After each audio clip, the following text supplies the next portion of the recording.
তো আসলে একটা কথা আছে ইংলিশে, damned if you do damned if you don't. করলেও দোষ, না করলেও দোষ। শিক্ষার্থীদের প্রতিশ্রুতি রক্ষার অংশ হিসেবে আমরা আজ এখানে সমবেত হয়েছি।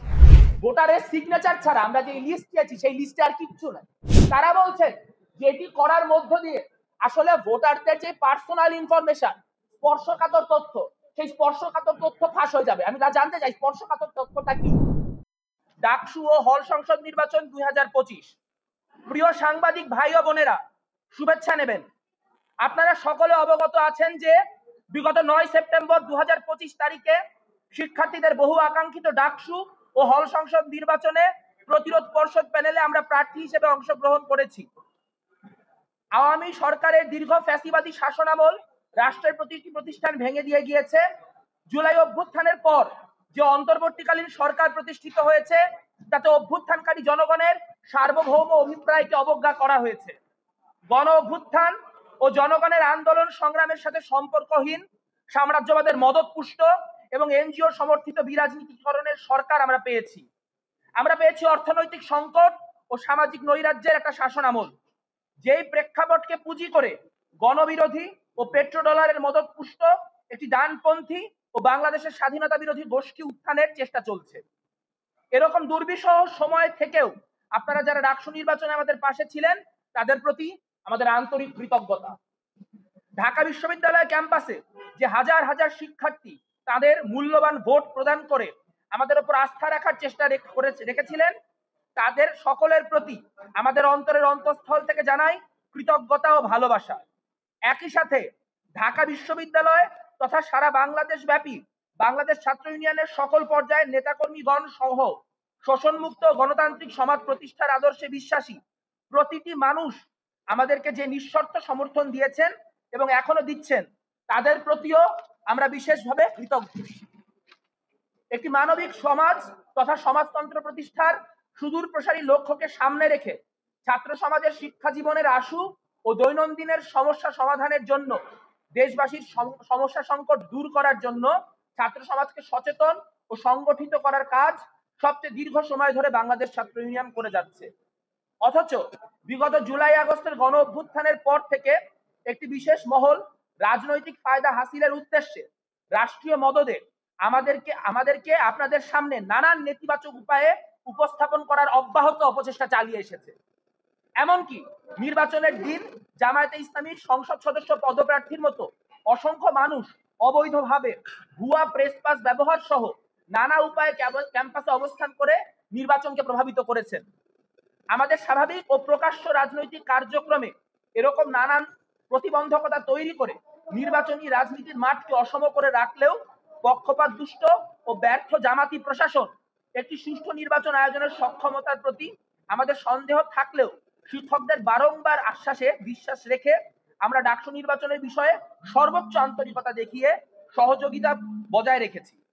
তফসিল ঘোষণার পরেও নানান অনিয়ম পরিলক্ষিত হওয়ায় আমরা যথা নিয়মে তাদের নিকট সকল অভিযোগ জানিয়ে সমাধান চেয়েছি, কিন্তু একটিও অনিয়মের সমাধান না দিয়ে প্রশাসনে দায়িত্বপ্রাপ্ত শিক্ষকরা সেই প্রক্রিয়ার মর্যাদা রাখতে পরিপূর্ণরূপে ব্যর্থ হয়েছেন। প্রচারণা চলাকালেই আমরা শিক্ষার্থীদের কাছে প্রতিশ্রুতি করেছিলাম যে জয় পরাজয় যাই হোক না কেন আমরা পূর্বের মতোই শিক্ষার্থীদের পক্ষে লড়াই করে যাব। শিক্ষার্থীদের প্রতিশ্রুতি রক্ষার অংশ হিসেবে আমরা আজ এখানে সমবেত হয়েছি। সদ্য অনুষ্ঠিত ডাকসু ও হল সংসদ নির্বাচনে সংগঠিত নানা অনিয়ম ও অসঙ্গতি অত্যন্ত দৃশ্যমানভাবে আমাদের সকলের চোখে ধরা পড়েছে, যার ফলে শিক্ষার্থীদের প্রত্যাশিত ভোটাধিকার প্রয়োগের উৎসবটি হয়েছে প্রশ্নবিদ্ধ। ডাকসু ও হল সংসদ নির্বাচনে 2025-এর নির্বাচনকালীন অনিয়ম ও অসঙ্গতির বিষয়ে আমাদের পর্যবেক্ষণ তুলে ধরছি। 1. টিএসসি সহ বিভিন্ন ভোট কেন্দ্রে ভোটারদের নির্দিষ্ট প্যানেলের পক্ষে ভোট দেওয়া ব্যালট পেপার সরবরাহ এবং ভোটারের উপস্থিতি ছাড়া ভোটার তালিকায় উপস্থিতির স্বাক্ষর নিয়ে নেওয়া সহ নানাবিধ জালিয়াতির সংবাদ নির্বাচনী সময়ে গণমাধ্যমেই প্রচারিত হয়েছে। 2. বিভিন্ন কেন্দ্রে ভোটার উপস্থিতি ও ভোটদানের হারে অসামঞ্জস্যতা পরিলক্ষিত হওয়ায় অধিকাংশ প্যানেল এবং একাধিক স্বতন্ত্র প্রার্থী ইতপূর্বে স্বাক্ষরকৃত ভোটারদের তালিকা এবং ভোট কেন্দ্রের সিসিটিভি ফুটেজ চেয়ে ঢাকা বিশ্ববিদ্যালয় প্রশাসন বরাবর আবেদন করেছে, কিন্তু ঢাকা বিশ্ববিদ্যালয় প্রশাসন এ বিষয়ে বারবার আশ্বাস দিলেও কার্যকর কোনো পদক্ষেপ গ্রহণ করেননি। 3, বিভিন্ন ভোট কেন্দ্রে ব্যবহৃত ব্যালট পেপারে কোনো ক্রমিক নাম্বার ছিল না। এছাড়াও ছাপানো ব্যালটের সংখ্যা, কেন্দ্রসমূহে সরবরাহকৃত ব্যবহৃত ও বাতিল হওয়া ব্যালটের পেপারের সংখ্যা এবং ভোট গ্রহণ শেষে ফেরতকৃত ব্যালট পেপারের সংখ্যা কোথাও প্রকাশ করা হয়নি। 4, নির্বাচনে ব্যবহৃত ব্যালট পেপার কোন স্থান থেকে ছাপানো হয়েছে সে বিষয়ে কোনো তথ্য প্রকাশ করা হয়নি। অনিরাপদ ছাপাখানা থেকে ফাঁস হওয়া নকল ব্যালটের মাধ্যমে ভোট কারচুপির অভিযোগ ইতিমধ্যেই এসেছে। 5, উল্লেখ্য 7 সেপ্টেম্বর 2025 তারিখে নীলক্ষেতের গাউসুল আজম মার্কেটের একটি ছাপাখানায় ডাকসু ও হল সংসদ নির্বাচনে বিপুল সংখ্যক ব্যালট অরক্ষিত অবস্থায় পাওয়া যায়, যেখানে ঢাকা বিশ্ববিদ্যালয় প্রশাসনের কোনো নজরদারি ছিল না বলে নিশ্চিত হওয়া গেছে। 6, ওএমআর ম্যানিপুলেশনের অভিযোগ এসেছে। একটি কেন্দ্রে পোলিং এজেন্ট কর্তৃক ধারণকৃত ভিডিওতে দেখা গেছে ওএমআর মেশিনের নিচে দেওয়া ব্যালট পেপারে যেই প্রার্থীকে ভোট দেওয়া হয়েছে, সফটওয়্যারে সেই ভোটটি অন্য প্রার্থীকে দেওয়া হয়েছে বলে দেখানো হচ্ছে। এই বিষয়টি নিয়েও প্রশাসন কিছুই বলেনি। 7, ডাকসু নির্বাচন অনুষ্ঠিত হওয়ার পর 4 দিন পর তথা 13 সেপ্টেম্বর 2025 শনিবার ঢাকা বিশ্ববিদ্যালয় প্রশাসন কর্তৃক বিশেষ অনুষ্ঠানে ভোট গণনা মেশিন ও সফটওয়্যার নির্ভুলতা ও বিশ্বাসযোগ্যতা যাচাইয়ের সময় নির্দিষ্ট কয়েকজন শিক্ষক ও টেকনিশিয়ান উপস্থিত থাকলেও ভোটার ও প্রার্থীদের এ বিষয়ে অবহিত করা হয়নি। 8, ভোট গ্রহণের আগের মধ্যরাতে পোলিং এজেন্টের তালিকা প্রকাশ করা হয়, যেখানে প্রার্থীদের প্রস্তাবিত বিভিন্ন ভোট কেন্দ্রের এজেন্টের বাদ দেওয়া হয়। কোন প্রক্রিয়ার মাধ্যমে এজেন্টের বাছাই করা হয়েছে তা প্রকাশ করা হয়নি। 9, ভোটারদের আঙুলে অমোচনীয় কালি ব্যবহার না করা এবং একই ভোটার একাধিকবার ভোট দিতে যাওয়ার অভিযোগ এসেছে। উল্লেখ্য, ডাকসুতে নির্বাচিত একজন সদস্য এই অভিযোগের বিষয়টি নির্বাচনের দিনই মিডিয়াতে বললেও এই বিষয়ে প্রশাসন কোনো বক্তব্য দেয়নি। 10, ভোট গ্রহণ শেষ হওয়ার পর ভোট গণনার সময়ও অনেক ধরনের অনিয়ম পোলিং এজেন্টরা প্রত্যক্ষ করেছেন। এসবের মধ্যে ভোট গণনা শুরু করতে গড়িমসি, নির্দিষ্ট প্রার্থীদের অবৈধভাবে গণনার স্থলে অবস্থান, গণনার মেশিন ও প্রোগ্রাম সম্পর্কিত ধোঁয়াশা, গণনার সময় পোলিং এজেন্টের মেশিন থেকে দূরে রাখা উল্লেখযোগ্য। এসব তাদের মনে নানা আশঙ্কা জন্ম দিয়েছে। 11, কোন প্রক্রিয়ায় পোলিং অফিসার নিয়োগ দেওয়া হয়েছে সে বিষয়ে অস্পষ্টতা রয়েছে। চিফ রিটার্নিং অফিসার কর্তৃক পোলিং অফিসার নিয়োগের কথা থাকলেও তাদেরকে ঢাবি প্রশাসন কর্তৃক নিয়োগ দেওয়া হয়েছে বলে তিনি জানিয়েছেন।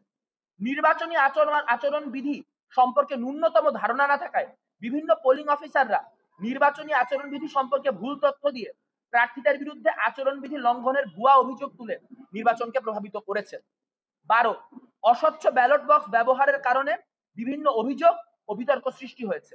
অনেক ভোট কেন্দ্রে মার্কার শেষ হয়ে যাওয়ায় ভোটারদের বল পেন দিয়ে ব্যালট পেপারে ক্রস দিতে বলা হয়েছে। বল পেনে ক্রস দেওয়া ভোটগুলো ওএমআর মেশিন সঠিকভাবে রিড করতে পারেনি বলে অনেক ভোট গণনা হয়নি বলে অনেক পোলিং এজেন্টরা লক্ষ্য করেছেন।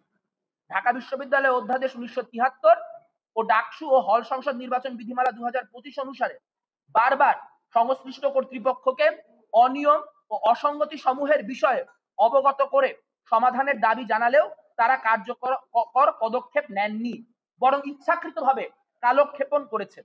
এর ফলে ডাকসু ও হল সংসদ নির্বাচন 2025 ক্রমশই একটি অগণতান্ত্রিক, অনিয়মে পূর্ণ ও প্রশ্নবিদ্ধ নির্বাচন হিসেবে ইতিহাসে চিহ্নিত হওয়ার পথে এগোচ্ছে। আমরা আশা করি ঢাকা বিশ্ববিদ্যালয় প্রশাসন গণতান্ত্রিক মূল্যবোধ ও জবাবদিহিতার পথে ফিরে এসে অনিয়ম ও অসঙ্গতি সমূহের বিষয়ে যথাযথ তদন্ত করবে এবং শিক্ষার্থীদের সামনে সকল সত্য উন্মোচন করবে। ঐক্য, শিক্ষা, শান্তি ও প্রগতি বলতে চাই। তার মধ্যে একটি জরুরি কথা হচ্ছে যে আপনারা দেখতে পেয়েছেন আমাদের এখানে যে আমাদের মানে বেসিক ক্যালকুলেশন যে একটি ভোট দিতে কতক্ষণ সময় লাগতে পারে তার উপর ভিত্তি করে ভোটার কেন্দ্রগুলিতে কি পরিমাণ ভিড় হয়েছে তার ভিত্তিতে প্রত্যেকটা প্যানেলেরই একটা অ্যাজাম্পশন ছিল যে কি পরিমাণ ভোট পড়েছে। বিশ্ববিদ্যালয় প্রশাসন দাবি করছেন এখানে 32,000 ভোট পড়েছে। 32,000 ভোট পড়তে হলে পার কেন্দ্রে যতগুলো ভোট পড়তে হয় আমরা আমাদের একটা ভোট দিতে যতক্ষণ সময় লাগে তার ভিত্তিতে আমাদের যে মেন্টাল ম্যাথ তা বলছে এতগুলা ভোট এই কেন্দ্রগুলিতে পড়া সম্ভব না। এখন আমাদের এই দাবি যদি অসত্য হয়ে থাকে বা এখানে আমাদের যে কনফিউশন তৈরি হয়েছে তা দূর করার সব থেকে সহজ রাস্তা ছিল যে ভোটারদের যে স্বাক্ষরকৃত লিস্ট সেই স্বাক্ষরকৃত লিস্ট প্রকাশ করা। আমরা দেখতে পেয়েছি এই বিষয়ে আমাদের বিশ্ববিদ্যালয় প্রশাসনের তরফ থেকে যে ব্যাখ্যা দেওয়া হয়েছে, সেই ব্যাখ্যা মূলত আমাদের পূর্বতন যে আওয়ামী প্রশাসন, সেই আওয়ামী প্রশাসনের মতোই একটা ভুগিযুগি ব্যাখ্যা ছাড়া আর কিচ্ছু না। তারা বলছেন যে এটির মধ্য দিয়ে মানুষের স্পর্শকাতর ইনফরমেশন নাকি ফাঁস হয়ে যেতে পারে। এই জন্য স্পর্শকাতর ইনফরমেশন ফাঁস হওয়ার কে প্রিভেন্ট করার জন্য তারা যেই প্রার্থীরা ভোট দিতে গিয়ে যেই প্যানেল যেই আপনার প্রার্থীরা এই নিয়ে প্রশ্ন তুলেছেন, সেই প্যানেলগুলিকে এটি দেখাতে আগ্রহী নন যে কারা কারা ভোট দিতে গিয়েছে, সেই ভোটারদের স্বাক্ষরকৃত তালিকা তারা প্রকাশ করতে আগ্রহী নন। তারা বলেছেন যে এখানে মানুষের ব্যক্তিগত যে স্পর্শকাতর তথ্য সেটা ফাঁস হয়ে যাইতে পারে। এই কথাটা কি পরিমাণ স্টুপিড আপনারা নিজেরা একটু বিবেচনা করেন। একটা ভোটারের যে স্বাক্ষর, সেখানে শুধুমাত্র ভোটারের যে সিগনেচার সেটা ব্যতীত আর কোনো তথ্য নাই। এখন একজন ভোটার যখন ভোট দিতে গেছেন, তিনি কি লুকায় লুকায় গেছেন? তিনি তো লাইনে দাঁড়ায় গেছেন। আচ্ছা, তিনি তো সেখানে, আমি যদি সেই স্বাক্ষরের তালিকা পাই, সেখানে তিনি কাকে ভোট দিয়েছেন সেটা তো জানার কোনো উপায় নাই। আলাদা একটা পেপারে তার স্বাক্ষর গ্রহণ করা হয়েছে। কিন্তু যদি স্বাক্ষরকৃত ভোটারের লিস্টটা আমরা পাই, তাহলে এই যে 32,000-এর সংখ্যা, এই 32,000-এর সংখ্যার কোনো গরমিল আছে কিনা সেটা সারা জীবনের জন্য নিরূপণ করে ফেলা সম্ভব। তাহলে যেহেতু নির্বাচন নিয়ে প্রশ্ন উঠছে, তারা কেন এই ইনফরমেশন প্রকাশ করার মধ্যে দিয়ে এই জিনিসটিকে খোলাসা করছে না? তাদের কাছে এই বিষয়ক কোনো ব্যাখ্যা কিন্তু আসলে আমরা পাই নাই। তারা বলছেন যে এটি করার মধ্য দিয়ে আসলে ভোটারদের যে পার্সোনাল ইনফরমেশন, স্পর্শকাতর তথ্য, সেই স্পর্শকাতর তথ্য ফাঁস হয়ে যাবে। আমি জানতে চাই স্পর্শকাতর তথ্যটা কি? ভোটারের সিগনেচার ছাড়া আমরা যে লিস্ট পেয়েছি, সেই লিস্টে আর কিচ্ছু নাই। কাজে সেই লিস্ট প্রকাশ করা হলে আসলে ক্রাইসিসটি কোথায়? দ্বিতীয় গুরুত্বপূর্ণ প্রশ্ন, যে কথাটা আসলে মিডিয়াকে সরাসরি বলতে চাই, একটি পার্টিকুলার মিডিয়া আমরা এখানে আজকে দেখতে পাচ্ছি না, আমরা মানে আমার ক্যামেরাগুলোতে আমরা দেখতে পাচ্ছি না, তারা মানে মিডিয়াগুলি একটি ন্যারেটিভ স্টাবলিশ করার চেষ্টা করছেন। আমরা দেখতে পেয়েছি নির্বাচনের সময় যারা নির্বাচন নিয়ে যৌক্তিক প্রশ্ন তুলেছে, তাদেরকে বারবার করে হয়রানি করার চেষ্টা করা হচ্ছে এবং তাদেরকে মিডিয়া ফ্রেমিং করা হয়েছে যে তারা নির্বাচন বানচাল করার চেষ্টা করছে। এখন যদি নির্বাচন বানচাল করার বা একটা অস্থিতিশীল পরিস্থিতি সৃষ্টি করার কোনো প্যানেলের আকাঙ্ক্ষা থাকতো, তাহলে নির্বাচনের পরের দিন মানুষ জমায়েত সৃষ্টি করতো, মানে একটা বাজে পরিস্থিতি সৃষ্টি করতো। কিন্তু তা তো কেউ করে নাই। সবাই নিয়মতান্ত্রিক উপায়ে কাজগুলি করতেছে এবং এখানে অনেক সফট প্রোপাগ্যান্ডা হচ্ছে। আমি নাম নিয়ে বলবো, বিবিসি নামে একটা চ্যানেল আছে। বিবিসি পরশুদিন বা তার আগের দিন বেশ কয়েকটি প্যানেলের যারা প্রার্থী, তারা ভিসির সঙ্গে দেখা করতে গিয়েছে। সেই ভিসির সঙ্গে দেখা করতে যাওয়ার যে ভিডিও, এই সফট প্রোপাগ্যান্ডাগুলি জনগণের বুঝতে হবে। সেখানে তারা কোনো বাড়তি তথ্য অ্যাড করে নাই। তারা কি করছে? পিছনে করুণ মিউজিক লাগাই দিচ্ছে। কেন করুণ মিউজিক লাগাই দিচ্ছে? এটা হচ্ছে ন্যারেটিভ, যে আহারে এরা হেরে গেছে, এরা পরাজিত, এখন এরা মনের কষ্টে ভিসির এখানে আসছে। তো আপনি যদি জামাতের কাজ করতে চান, আপনি প্রকাশ্য ঘোষণা দেন আপনি জামাত, ঘোষণা দিয়ে আপনি তার কাজ করেন, কোনো সমস্যা নেই। আমরা প্রত্যক্ষ শত্রুকে সম্মান করি, আমরা প্রত্যক্ষ সমর্থন করি। কিন্তু প্রশ্ন হচ্ছে এইটা কি ঘেরাটোপ চলছে? মানে এখন কি ভোটারও গুপ্ত? মানে ভোটারের স্বাক্ষর প্রকাশ করা যাবে না? তাহলে কে এই ভোটার? মানে যেই ভোটারের স্বাক্ষর আমি দেখে ফেললে সমস্যা হবে, সেই ভোটারটা কে আমি জানতে চাই। যেই মিডিয়া এই ধরনের ন্যারেটিভ স্টাবলিশ করার চেষ্টা করতেছে, এই সব প্রোপাগান্ডা করতেছে, তারা কারা আমরা দেখতে চাই। মিডিয়ার কাজ কি? আমি যদি বলি যে এখানে বৃষ্টি হচ্ছে, আর উনি যদি বলেন এখানে বৃষ্টি হচ্ছে না, আপনার কাজ হচ্ছে বাইরে তাকায় দেখা যে বৃষ্টি হচ্ছে কি হচ্ছে না। আপনার কাজ এটা বলা না যে অমুক বলেছে বৃষ্টি হচ্ছে এবং অমুক বলেছে বৃষ্টি হচ্ছে না। নীলক্ষেতে ব্যালট পেপারে যে অভিযোগ করা হয়েছে, তাই নিয়ে এখন পর্যন্ত কোনো তদন্তমূলক রিপোর্ট হয় নাই। এটা তো প্রত্যক্ষ প্রমাণ পাওয়া গেছে। আপনারা নির্বাচনের দিন আমরা যা যা বললাম তার অধিকাংশ গণমাধ্যম থেকে পাওয়া তথ্য। তাহলে সেই তথ্যগুলো এখন আর সামনে আসতেছে না কেন? কারণ আমরা দেখতে পাচ্ছি ক্লিয়ারলি একটা মিডিয়া ন্যারেটিভ এস্টাবলিশ করার চেষ্টা করা হচ্ছে এবং নির্বাচন কেন্দ্রিক যে অনিয়ম, সেই অনিয়মের কথা তাকে কেউ বললেই তাকে নির্বাচন বানচাল করার চেষ্টা, অমুক তমুক ইত্যাদি বলা হচ্ছে। আমাদের বামপন্থীদের সম্পর্কে দীর্ঘদিন বলা হয়েছে যে আমরা জনবিচ্ছিন্ন, আমাদের কোনো ভিত্তি নাই, অমুক নাই তমুক নাই। কাজে আমাদের এখানে হারানোর কিছু। আমি এখানে আজকে আমাদের এখানে প্রতিরোধ পর্ষদের কয়জন, কেন্দ্রীয় এবং ইয়ে মিলালে একাধিক এবং স্বতন্ত্র 4-5 জন ক্যান্ডিডেট এখানে বসে আছে। আপনারা জানেন আমরা কি ভোট পেয়েছি বা কি ভোট পাই না। প্রশ্ন হচ্ছে আমি যদি প্রায় 5,000 ভোট না পাই 50টা ভোটও পাইতাম, তাহলে কি আমার এই প্রশ্নগুলা ইললেজিটিমেট হয়ে যায় কি? আমি যদি 50টা ভোট পেয়েও এই প্রশ্নগুলা করি, এই আমার প্রশ্নগুলা ইললেজিটিমেট হয়ে যায় কি? তাহলে কে আসলে ভোটে হারার কারণে এগুলি করছে? এই প্রশ্ন তো কোনো প্রশ্ন না। প্রশ্ন হচ্ছে যে অনিয়মগুলোর কথা আমরা তুলতেছি, সেই অনিয়মগুলা আসলে অনিয়ম কিনা সেটা খতায় দেখা হবে কিনা, সেটা তদন্ত করা হবে কিনা, দ্যাট ইজ দি কোয়েশ্চেন। এবং আমরা দেখতে পাচ্ছি যে ডাকসুকে একটা স্ট্যান্ডার্ড হিসেবে ধরা হয়। যদি আজকে ডাকসুতে এগুলা করে পার পায়ে যাওয়া হয়, তাহলে কালকে রাকসু নির্বাচন আছে, তারপর চাকসু নির্বাচন আছে। প্রত্যেকটা ছাত্র সংগঠন এখন দাবি তুলতেছে যে ওএমআর শীটের মধ্যে দিয়ে নির্বাচন যাতে না হয়, কারণ ওএমআর এর কারচুপি ধরা যায় না। হাতে কারচুপি করা গেলে তাও সেটা ধরার একটা সুযোগ থাকে, ওএমআর এ থাকে না। এখন প্রশ্ন হচ্ছে যে বিশ্ববিদ্যালয়ে 10,000 15,000 করে শিক্ষার্থী, সেখানে আসলে ওএমআর দিয়ে করতে গিয়ে পরে জাহাঙ্গীরনগরের মতো অবস্থা হবে কিনা, একজন শিক্ষক ভোট গুনতে গুনতে মারা যাবে কিনা, এরকম পরিস্থিতি তৈরি হবে কিনা, কারণ মানুষ ভরসা করতে পারছে না। কাজে বিশ্ববিদ্যালয় প্রশাসনের কাছে আমাদের এখনো আহ্বান যা থাকবে যে আমরা এখানে কোনো গন্ডগোলের জন্য আসি নাই, আমরা এখানে কোনো গোলযোগ করতে চাই না। আমরা যে প্রশ্নগুলি করছি সেই প্রশ্নগুলির উত্তর আমাদেরকে দেন। আমাদের বোঝার দরকার আছে ভোটটা কতটুকু ফেয়ার হয়েছে, কারণ আমাদের পরবর্তী কার্যক্রমের ক্ষেত্রে আসলে কি কতখানি মানে আপনার কি বলবো ম্যান্ডেট পাইছে, সেটা সামনের দিনে আমাদের রাজনৈতিক কৌশল কি হবে সেটা নির্ধারণ করার জন্য আমার জন্য জরুরি। কাজেই আমাদেরকে এই স্বচ্ছতাটা বিশ্ববিদ্যালয় প্রশাসনকে এনশিওর করতে হবে। বিশ্ববিদ্যালয় প্রশাসন যদি এনশিওর করে খুবই ভালো, তাহলে অন্যান্য প্যানেলরাও মুভ করছে, আমরা তাদের সাথে সংহতি জানাই, লাগলে আমরা আদালতে যাব এবং এটা যে সুষ্ঠুতা, এই সুষ্ঠুতা আমরা নিশ্চিত করে নিব। যে ভাইটি প্রশ্ন করেছেন উনিও সম্ভবত নির্বাচনে দাঁড়াইছেন, হারিয়ে গেছেন দেখে এইসব প্রশ্ন, মানে এটাই মিডিয়া ন্যারেটিভ যে নির্বাচনে হারতে দেখে উনি এইসব প্রশ্ন করতেছেন। একটা কোম্পানি তার অস্তিত্ব খুঁজে পাওয়া যাচ্ছে না, তারা এটা পাইছে। এটা প্রসেস কি? প্রসেস হওয়ার কথা ছিল বিডিং, যে আমরা কোম্পানিগুলার যে বিভিন্ন কোম্পানির যে ক্রেডিবিলিটি এটা দেখব, তারপরে যারা আমাকে সব থেকে লোয়েস্ট বাজেটে এটা দিতে পারবে আমরা তাদেরটা গ্রহণ করব।